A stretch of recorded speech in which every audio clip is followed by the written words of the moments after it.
Bonjour à tous. Macron au Japon, nouveau déplacement international, nouveau fiasco. Fiasco diplomatique, vous allez voir sur la Chine, je vous en parlais. Cette extravagante affaire de l'avion donné, l'avion de la République française donné à Zelensky, on va y revenir parce qu'il y a beaucoup de choses à dire derrière, très importantes. Et puis des gaffes, une série de gaffes très remarquées au Japon, notamment par les médias japonais, les politiques japonais. Je vous explique tout ça. Écoutez, Macron, non seulement bien sûr n'a pas les épaules pour la fonction, mais ça on le sait, mais il y a un autre problème derrière, c'est qu'il dilapide notre image internationale, notre diplomatie, par alignement notamment sur Washington. Donc on va voir ce qu'il faut en tirer comme conclusion. Faites circuler l'information, parce que plus les Français ouvriront les yeux, plus nous irons vers la destitution de Macron, plus on forcera les parlementaires à y aller, plus nous pourrons aussi nous éloigner d'un alignement systématique sur Washington qui ruine notre image et notre réputation. Et puis on s'éloignera aussi de la Zelensky mania qui est ravageuse pour la paix et notre image. Bref, je vous explique tout ça, ce voyage catastrophe de Macron au Japon dans cette vidéo aujourd'hui. N'hésitez pas à la faire circuler, pour cela à vous abonner à cette chaîne YouTube, petit bouton en dessous, vous cliquez juste sur s'abonner, c'est évidemment totalement gratuit et c'est instantané, hein. Vous le savez, profitez-en pour appuyer sur la petite cloche à côté, vous recevrez automatiquement les notifications des futures vidéos, des futurs directs sur la chaîne si vous avez appuyé sur cette cloche. Vérifiez que YouTube vous a pas désabonné par mégarde de la chaîne. Je sais que je vous le dis et le redis parce qu'il y a beaucoup de problèmes en ce moment sur cette chaîne et sur beaucoup d'autres. Des gens qui sont désabonnés sans le savoir. Si vous voulez bien vous réabonner dans ce cas-là. Et dans tous les cas, vous abonner pour donner plus de viralité aux vidéos parce que les vidéos circulent plus facilement si les gens sont abonnés plutôt que pas abonnés. C'est comme ça. Merci, grand merci d'avance. Vous avez bien noté, hein, samedi 27 mai. Je suis en train de regarder, je sais que le docteur Gaillet viendra spécialement d'Alsace prendre la parole, professeur, docteur qui a été honteusement suspendu et même pire pour avoir soigné sur le Covid. Il sera là, il prendra la parole, il y aura des interventions très importantes de pointure. C'est en train de se construire tous les jours, c'est samedi 27 mai, rendez-vous Paris 14h, Port-Royal, RER. On marche, cortège national, casserole, drapeau français bien sûr, manif spécial effet secondaire. C'est la première du genre au niveau national avec une telle ampleur. Il y a du covoiturage qui s'organise un peu partout. Contactez vos référents, allez sur la page Facebook covoiturage.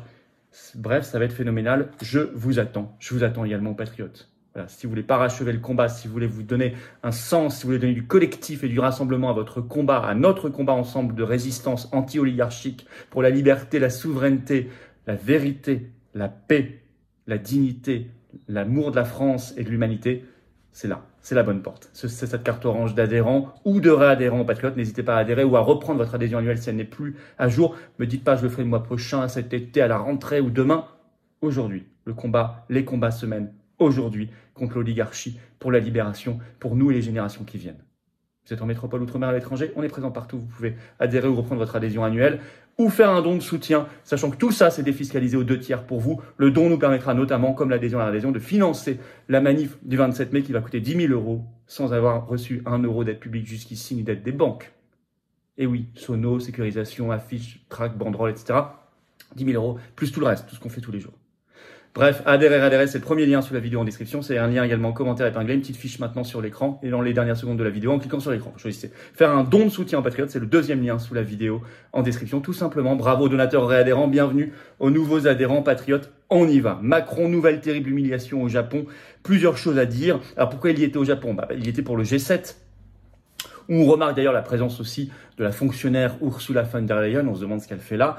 Bref, alors c'était les 20 et 21 mai à Hiroshima. Bon, je ne sais pas ce ils ont voulu donner comme symbole avec cela, sachant les risques de guerre nucléaire, les troisième guerre mondiale actuelles. Et il était donc là-bas. Alors, il a affaibli notre diplomatie, notre image. Et il a montré une nouvelle fois qu'il n'était pas adapté à la fonction. Je rentre dans le vif du sujet. Ces gaffes ont été repérés largement au Japon par les médias et politiques. Alors vous avez un article de Libé du 20 mai qui en fait la recension. Le titre « G7, les impairs de Macron qui font tâche au Japon ». Et cet article tout le long précise bien qu'il est le seul chef d'État ou de gouvernement là-bas qui a fait ses impairs, le seul.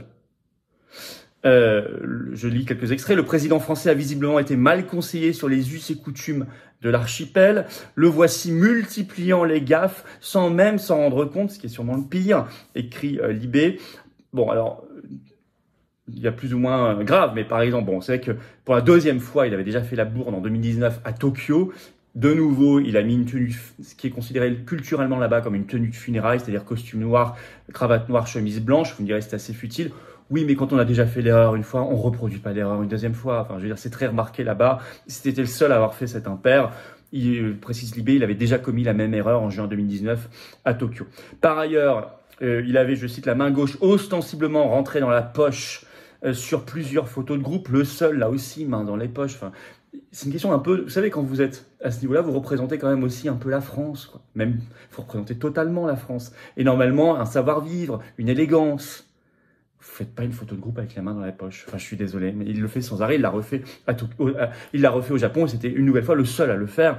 Par ailleurs, son côté tactile répétitif agace. Par exemple, il a, je cite, posé la main dans le dos du Premier ministre japonais alors que tous les autres dirigeants étaient debout, droits, face aux gerbes de fleurs pendant l'hommage. Non, lui, il est comme ça, avec la main comme si c'était un copain, quoi. Enfin, je veux dire, et surtout au Japon. Surtout au Japon. Et il le fait, il le refait. Ça crée des petits incidents, ça crée des vexations, ça crée des moqueries dans la presse. Enfin, c'est très problématique. Plus grave, il a oublié les victimes de Nagasaki. Et il a oublié Nagasaki, en effet, dans le livre d'honneur signé par tous les dirigeants du G7 au musée d'Hiroshima. Il a parlé des victimes d'Hiroshima, pas celles de Nagasaki, alors que ça a eu lieu 3 jours plus tard. Et, précise Libé, dans l'archipel, c'est mal vu. C'est un bloc, Hiroshima-Nagasaki, bien évidemment. Et c'est le seul, encore une fois, qui a commis cet impair. Je rappelle tous ces voyages catastrophes, déjà, les premières années de son premier mandat en Afrique, où il avait humilié un président africain, par exemple, d'aller réparer la clim ou des choses comme cela. Plus récemment à Kinshasa, où il s'était montré dans un état de délabrement personnel dans une boîte de nuit. Tout récemment en Chine, où il avait là aussi été mis à distance. Il avait commis des impairs, déjà les mains dans les poches, sur les photos officielles, etc., etc., etc. Il est coutumier du fait. C'est insupportable pour l'image de la France. Deuxièmement, l'extravagante affaire de l'avion donné à Zelensky. Alors ça, notre avion, c'est nous qui le payons. Je vais vous donner d'ailleurs les coûts. Ça, la presse ne vous l'a pas donné. Le 20 mai, en effet. Qu'est-ce qu'on voit? On voit sur le tarmac au Japon arriver Zelensky descendre d'un avion estampillé République française, bleu, blanc, rouge. Donc c'est un avion officiel de la République française. Déjà, c'était la même chose la veille, le 19 mai, lors du sommet de la Ligue arabe, quand il est arrivé à Jeddah en Arabie Saoudite. Pareil, il descendait du même avion. C'est un Airbus en fait A330-243 de l'armée de l'air française, qui est du même format que celui qu'utilise Macron. Et il avait déjà, en fait, cet avion était déjà parti le récupérer en Pologne, avant même la Ligue arabe, le Japon. Et le Parisien, dans une enquête sur ça, le 20 mai, sort un papier et nous apprend, je cite, que c'est l'Ukraine qui a formulé la demande. BFM TV ajoute dans le même jour, dans un article, que c'est pour une raison il sait qu'il sera bien traité avec confort et sécurité. Et attention. Alors, mais déjà, nous apprend le Parisien le 14 mai, déjà depuis l'Allemagne, il était venu en France dans le Falcon 7X, habituellement réservé au déplacement du président de la République, précise le Huffington Post dans un article du 20 mai. Bon, le Falcon, l'Airbus A330, etc. Alors, c'est très problématique parce que c'est le dirigeant d'un pays en guerre. Alors, on nous dit la France n'est pas co-belligérante, oui, elle met ses couleurs officielles pour un dirigeant en guerre, pour un chef de guerre. Donc, la France est co-belligérante ou ne l'est pas? Par ailleurs, imaginons que, on est dans une guerre, cet avion, le président ukrainien est attaqué dans un avion de l'armée de l'air française. Alors, qu'est-ce qu'on fait? On est directement là pris dans le conflit. Jusqu'au cou. On est engagé définitivement. De toute façon, en mettant nos couleurs et un signe officiel, ce que personne d'autre ne fait, sur Zelensky, qui est un président en guerre, on s'engage définitivement. Donc ça, c'est une grosse faute diplomatique politique, gravissime. 2, il y a un côté parade et ridicule. Même Macron l'a revendiqué, s'en est vanté dans un tweet sur son compte le 20 mai. Je vais vous lire le tweet de Macron, vous allez voir. Un avion aux couleurs de la République française est arrivé à Hiroshima. À son bord, la délégation ukrainienne venue au G7 œuvrait avec nous et nos partenaires pour la victoire de l'Ukraine, pour le retour de la paix en Europe. Il en est fier. 3, il y a un coût pour le contribuable français. Je vous disais, c'est notre avion. Alors là, les articles de presse ont été assez pudiques, n'ont pas rappelé les coûts, mais je l'ai retrouvé dans un article qui date du 7 janvier 2020 de Capital, qui est toujours en ligne, qui parlait des coûts de ces avions-là. Il parlait de coûts horaires XXL. En 2018, ça a dû augmenter depuis, mais en 2018, le coût horaire de l'A330 présidentielle, donc on y est, c'était déjà 22 482 € par heure de vol. Alors Japon aller-retour, c'est au moins 20 heures. Hein. Faites le coup, ça fait déjà 500 000. Le Falcon 7X, c'est 4 790 € par heure de vol. Je parle encore une fois des coûts en 2018. Il faudrait actualiser en 2023, hein, avec l'inflation, etc. Ça doit être beaucoup plus cher. Donc on est sur des prix extravagants, payés par le contribuable français sans qu'on lui ait rien demandé. Troisième bourde terrible au Japon, elle est politique, diplomatique, et on en a moins parlé, mais elle est importante. C'est sur la Chine, avec alignement total sur Washington. Alors, pourquoi je vous parle de ça? Parce que quand Macron a fait sa visite d'État en Chine, c'était du 5 au 8 avril dernier, il avait tenté, alors maladroitement, pas totalement, hein, sous le regard de surveillance d'Ursula von der Leyen qu'il avait emmené dans ses bagages, mais il avait quand même tenté de se distinguer un peu de la position très belliqueuse des États-Unis sur la Chine, très OTAN 2030, hein, Russie, Chine, Troisième Guerre mondiale. Il avait tenté de prendre ses distances, d'être un peu plus équilibré, bon, dans on va dire une tradition un peu plus française pour une fois. Mais là, hier, il a co-signé le communiqué du G7 sur la Chine, qui gâche tout. Puisque ce copier-coller ce communiqué, pardon, j'anticipe, est un copier-coller de la position de Washington. Et d'ailleurs, la Chine l'a remarqué. Mais il y a la signature de la France. Ça, par exemple, ce communiqué accuse indirectement la Chine de coercition, met de l'huile sur le feu concernant Taïwan. Alors justement, Macron avait dit lors de sa visite d'État qu'il voulait pas s'en mêler et ne pas mettre d'huile de feu là-dessus, mettre de l'huile sur le feu là-dessus, sur ce sujet. Donc, il a tout, s'il avait tenté quelque chose, en tout cas, tout a été ruiné et gâché. D'ailleurs, la Chine l'a remarqué, on l'a su par l'AFP, ce 20 mai, le porte-parole du ministère des Affaires étrangères chinois a publié un communiqué pour réagir à ce communiqué du G7. Et la Chine, je cite, exprime son vif mécontentement. Vous allez comprendre, je vais vous citer un petit extrait. Le G7 claironne, est-il écrit dans ce communiqué chinois, hein. Le G7 claironne qu'il entend aller vers un monde pacifique, stable et prospère, mais dans les faits, il entrave la paix dans le monde, nuit à la stabilité régionale et inhibe le développement d'autres pays, a indiqué le porte-parole chinois. Cette approche n'a pas la moindre crédibilité internationale, conclut-il.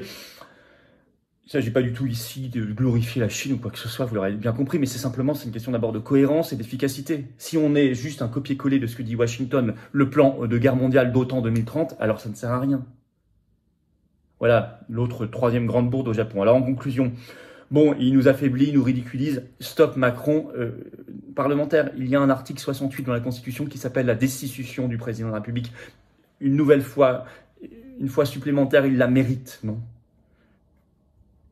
Allez-y, vous faites bouger le sujet là-dessus.